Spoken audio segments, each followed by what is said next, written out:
mga kasorers! Welcome to my YouTube channel. This is AC and for today's video, mag-share po ako ng insights all about our presidents na tumatakbo sa bansa natin ngayon. Huwag kakalimutan ang pag-hit ng subscribe button and notification bell para po kayo ay makabalita sa ating mga latest updates. Bago ang lahat, marahil sa ating marami nagtatanong kung sino talaga ang mga boboto ng karamihan.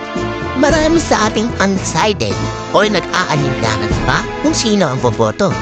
Well, dito natin malalaman kung sino talaga nila at bakit sila ang kailangan boto. First of all, presidential post muna ang dapat natin malaman.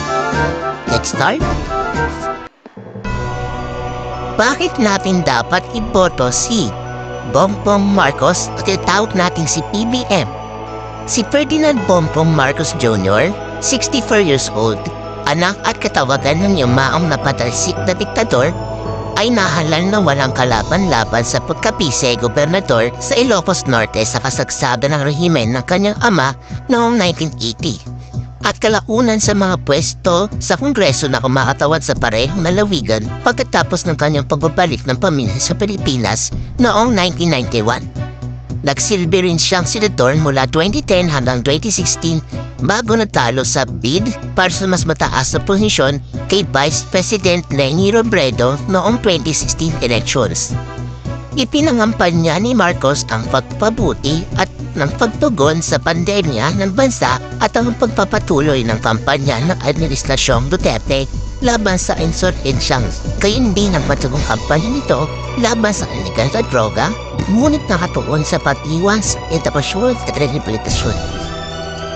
Ang kanyang katandem kay Davao City Mayor Sara Duterte at anak ng kasalukuyang presidente ay formal na sinusuportahan ng ilang iba pang heavyweight political clan kabilang ang mga pinanumunuan ni dating Pangulong Gloria Macapagal Arroyo at Joseph Estrada.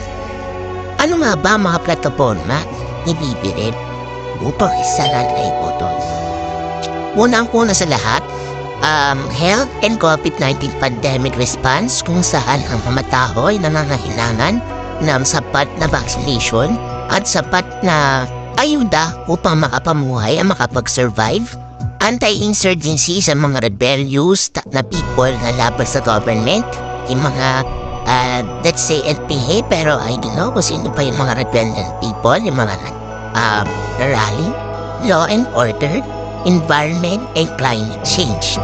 Tapos yung disaster reduction and management. So, sinasabi rin dito na si BBM ay meron ding chance upang makapagpatayo ng nuclear power plant, and sinasabi niya rin na gusto niyang pababain lahat ng mga presyo ng bigas, presyo ng meralco, presyo ng tubig at presyo ng lahat. So, magandang ideya yun, di ba? So, ano pa nga ba ang meron sa iba bukod sa kanya? Pakinggan natin ang sasabihin ni Bongbong Marcos dito sa ads na ito. May kabuhayan.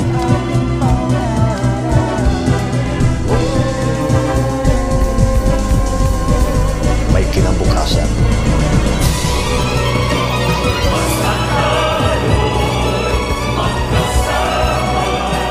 Dahil sabay-sabay tayong lahat babago.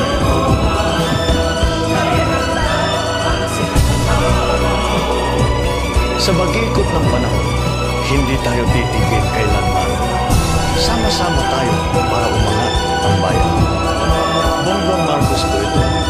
Bangon bayan muli. Bakit natin kailangan iboto o bakit dapat natin iboto si Leni Robredo o mas kilalang bilang Vice President Maria Leonora Robredo? Si Leni Robredo ay 56 years old at kasalukuyang nagsisilbi bilang ika-14 na Vice-Presidente ng Pilipinas. Ang kanyang tanggapan ay nakukuha ng pinakamataas na audit rating mula sa Commission on Audit sa loob ng 3 magkakasunod na taon mula 2018 hanggang 2020. At kinilala ng panakalaban niya para sa mga programang pandemya dito sa pagtugon ng buong bansa. Ang kanyang flagship program bilang Vice President, Angat Buhay, ay isang anti-poverty program na nagbibigay at nag-coordinate ng suporta sa pamamagitan ng maraming advokasya na lugar katulad ng food security at nutrition, healthcare, pampublikong edukasyon, rural development, housing at resettlement at women empowerment. Ang Angat Buhay program ay nakakakilos ng hindi bababa sa 520 milyong halaga ng mga mapapagkunan para sa kapakinabangan ng 321,000 na pamilya at 223 komunidad sa buong bansa, ayon sa pinakabagong atli sa pagsulat na ito. Pinamunuan din ni Robredo ang maraming relief operations sa pamamagitan ng Office of the Vice President. Ang parehong tanggapan ay nangamahala ng isang komprehensibong programa sa pagbubuo ng COVID-19 na nag-aalok ng isang halin ng mga proyekto ng tulong tulad ng mga libre servisyo sa transportasyon sa mga frontline, libreng servisyo sa teleconsultation sa buong bansa, paghawak ng logistic at lakas-tao upang magpadala ng supply ng bakula mula sa Task Force ng Pambansang Pamahalaan sa mga unit ng lokal na pamahalaan at mga lugar ng pamapahayag ng bakula sa pag-ipot ng mga nagkakitiyo. Una siyang pumasok sa pampublikong opisina bilang kinatawan ng Ketlong Congressional District ng Camarines Sur noong 2013. Wala pang isang taon matapos ang pagkamatay ng kanyang asawa. Noon ay Interior Secretary si Jessie Robredo. Bago ito, nagtrabaho si Robredo bilang isang abogado na nakatuon sa gawaing legal na pag-unlad at tumibigay ng legal na tulong sa mga marginalized na kliyente. Sa kanyang nag-iisang termino sa House of Representatives, pangunahing inakda ni Robredo ang 3 panukalang batas na rindahan bilang batas kabilang ang Tax Incentives, Management and Transparency Act. Kung mahalal sinabi ni Robredo, naghuhugurin niya ang kanyang unang 100 araw sa opisina para palakasin ang pagtugon ng bansa sa coronavirus pandemic. Ito ang mga plataforma ni Vice President Leni Robredo kung sakali siya manalo. Restore trust in government, boost strength of Philippine industries, end workplace discrimination, support small business, and support unemployed and out of work. Maganda ito upang makatulong sa mga taong walang trabaho at kailangan paghanap buhay upang maiwasan ng gutom at kahirapan sa buong bansa. Anong masasabi niya dito? Tignan muna natin ang ibang mga kandidato. Bago ang lahat, pakinggan muna natin ang sabihin ni Vice President Leni Robredo kung saan siya ay nangangampanya sa commercial ads niya.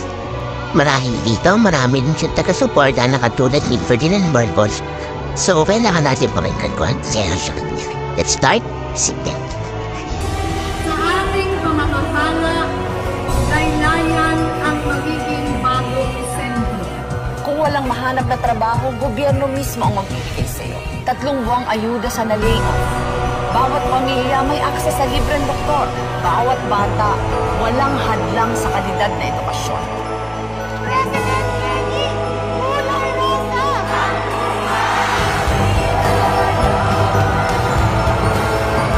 Tara na! Panalo na natin ito!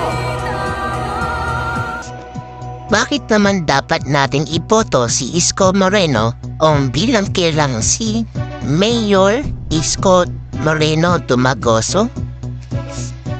Si Francisco Isko Moreno Dumagoso ay ang kasalukuyang mayor ng lungsod ng Maynila matapos magsilbi bilang vice-alkalde ng kabiserang lungsod mula 2007 hanggang 2016.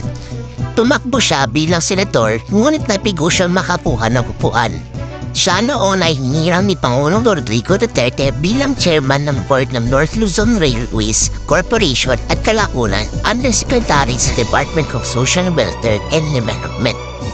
Wala nang manungkulan na atuon si Dumagoso sa pagpamabuti ng pampublikong kalusugan at mga pasilidad ng paralan at pagbibigay ng unang pabahay para sa mga mararitang katalusod, kasama ang proyekto sa papampagandahan ng turismo sa buong lungsod. Kamukinan lamang pinagunahan niya pandemya ng Maynila ng kasamang programa sa pagpapagaan, pagpapapamuna at tulong kasama ang pagbibigay ng libreng gamot at mga serbisyo sa pagsusuri kahit para sa mga hindi residente ng lungsod. Katulad ni Duterte noong 2016, nangangampanya si Moreno sa isang plataporma ng paglutobre ng kanyang mga lokal na proyekto sa pambansang andas. Kabilang sa mga proyektong ito ang socialized housing, modernized public school education, at pagpapatuloy na anti-drug campaign ng administrasyon. Ano kaya ang mga plataforma at mga platforms naman ni Isko Moreno? Ang mga platforms niya ay katulad ng public infrastructure for basic needs, social services and health, COVID-19 response, vaccine hesitancy, countryside development and construction of tourism circuit, education in far-flung areas, and peace and order. Ano ba ang masasabi natin sa mga platforms na ito? Mukhang maganda rin kasi dito rin nakasentro ang focus niya sa pagpapatayo ng mga basic needs sa mga tao at inuuli talaga ang kapakanan kaysa sa mga kagustuhan. Pakinggan naman natin kung ano ang meron sa ads ni Isko Moreno bago tayo sumunod sa isang kandidato. Ay ba? Sexy na, toxic mo. Ilaw, kung ano nung kulay. Pero alam ba nila na ang problema mo? Murang biling, bahay, trabaho, kuryente, tubig, ang dami. Kung gulong-gulo ka na at hanap mo yung peace of mind, halika, magbubon tayo. Pari ba naman? Sama-sama tayo sa main, walang higantihan. Walang awayan, hindi kita iiwan. Isko Moreno po sa pagkapangulo. Bakit natin dapat naman iboto si Senator Manny Pacquiao sa pagkapresidente? Si Manny Pacquiao ay isang mambabatas sa Pilipinas na nagsilbi sa parehong kabara ng Kongreso mula noong 2010. Una siyang nakakuha ng pagkakilala bilang isang world-class na kampiyon na boksingero at nakipag-jogger sa kanyang mga karera bilang pampublikong opisyal at atleta hanggang 2021. Nang ipahayag niya ang kanyang pagre-retiro sa sport. Ang boksingero na naging mambabatas ay isa ring mangangaral at itinatag ang simbahang Work for Everyone Ministries International Incorporated noong 2012. Palaging kilala si Pacquiao sa pagiging nangunguna, absent sa mga mababatas at sa pagsulat ng medyo mababang bilang ng mga batas at panukalang batas. Pangunahing akda niya ang National Bible Day Act at ang Handbook for OFWs Act of 2017. Sa pagbanggit sa kanyang baka paniniwala sa relihiyon bilang isang born-again Christian, si Pacquiao ay nagpahayag ng suporta para sa LGBTQ community, ngunit hindi sa same-sex marriage. Noong 2016, umani siya ng dalit sa lokal at sa buong mundo para sa mapang-abusong mga sinabi niya tungkol sa grupong minorya. Ano naman ang mga plataforma ni Manny Pacquiao kung sakali siyang manalo? COVID-19 response at anti-corruption. Ngayon meron din siya commercial ads na makikita natin dito sa susunod na slide. So, tingnan natin ito. Kita at tutulungan, iingatan at ililigtas. Sinimulan mo ito sa panalangin. At doon pa lang, ipinagpa sa Diyos mo na ang iyong mga hangarin. Hindi mo ipinagmamalaki ang iyong pagpapala. Pagkus mas gusto mo itong maibahagi sa ating mga kababayan. Na buong buhay nang nasa putik ng kahirapan. Sa mga may kapansanan, na ang makapagtrabaho para sa pamilya ay hindi man lang naranasan. Sa kanilang mga karapatan, na balang araw, may sarili ding sahig na matayuan at bubong na nasilungan. Hindi nila ito papansinin. Dahil minsan tayong mga Pilipino ay sa kulay lang nakatingin. Marami silang sasabihin sa'yo, pero sinisigurado mong paay palaging nasa lupa. Hindi ka takot matalo, kung sa tagumpay bansa naman ang makakakuha. Marami silang ibabato sa'yo, pero kamao mo lang ang matigas at hindi ang iyong puso. Mula sa paglalako ng pandesal hanggang sa pagtulong mo, mula sa biyaya ng may kapal. Sinubukan mo itong hatiin upang lahat ay makatikim. Ngunit marami pa rin Pilipinong gutom dahil mayroon ditong mga takaw tingin. Gusto mo lang pagsamahin ang mga kulay ng ating bandila dahil kung patuloy tayong mahahati, mas lalo lang tayong mahihina bilang bansa. Bilang bansa.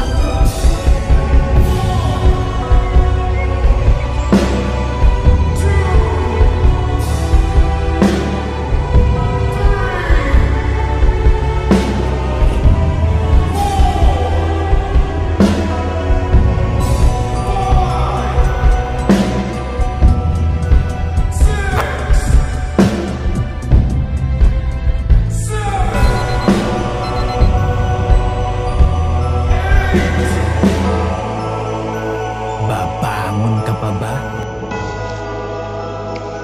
Bakit naman dapat natin kailangan iboto si Senator Panfilo Pini Lacson? Si Pini Lacson, 73 years old, ay nagsilbi sa legislatibo at ehekutibong sangay ng gobyerno sa loob ng mahigit 40 taon. Kasalukuyan siya naglilingkod sa kanyang ikatlong termino sa Senado. Si Lacson ay niakda ng mga batas tulad ng controversial na Anti-Terrorism Act of 2020, Philippine Identification System Act of 2018, at Reproductive Health Act of 2011. Matagal na siya nagsilbing tagapagbantay sa pambansang budget na nagtutulok ng tanggalin ang pork barrel at iba pang mga questionable insertion sa mga debate sa plenaryo sa Senado. Bagong naging mambabatas, nagsilbi siya bilang hepe ng pambansang pulisya ng Pilipinas mula 1999 hanggang 2001. Nagsimula siya sa kanyang karera sa pagpapatupad ng batas noong 1971 bilang miyembro ng Metropolitan Intelligence Security Group na responsable sa pagkawala at pagpapahirap sa mga aktivista at mga kritiko ng mapatrasik na diktador na si Ferdinand Marcos. Itinanggi ni Lacson na siya ay nakibahagi sa mga karumbaduman aktibidad ng MSG na pinanindigan na siya ay nagtrabaho sa mga kaso na kinasasamputan ng kidnap for ransom, hold up at mga karaniwang krimen ng miyembro na sangay na pulisya ng unit. Ano ba ang mga plataforma na meron kay Senator Pini Lacson? Ang katulad ng mga plataforma niya ay anti-corruption, budget reform, anti-insurgency, economic recovery, support for industries, digitization, and help COVID-19 pandemic response. Ano naman kaya ang meron sa commercial ads ni Senator Panfilo Lacson? Alamin natin ito. Nag-dropout ako kasi kailangan ko magtrabaho. Hindi, magugutom kami.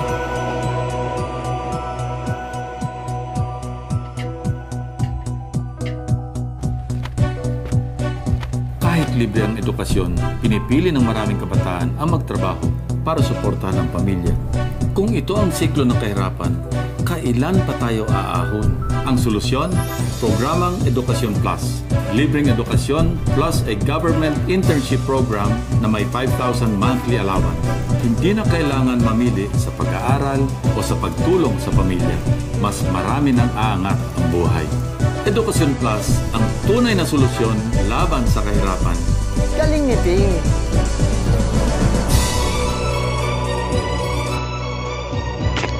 And last but not the least, bakit naman natin kailangan iboto si Leody de Guzman?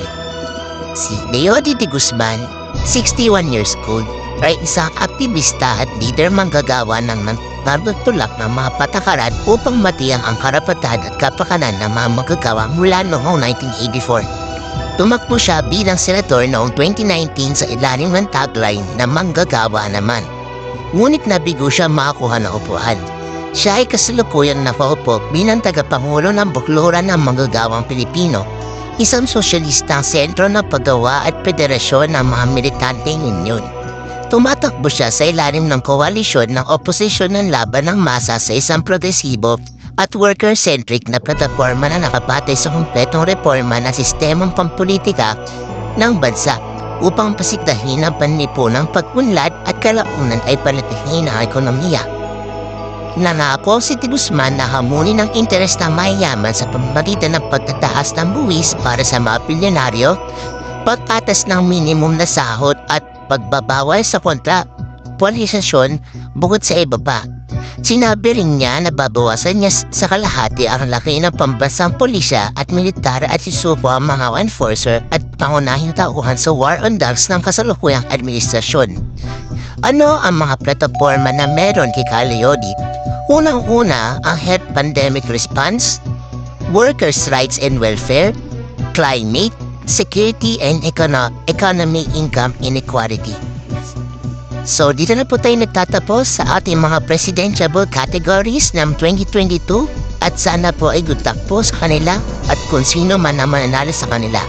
And again guys, don't forget to subscribe to my channel and please hit the notification button para lagi po kayo updated sa ating mga updates. See you soon guys!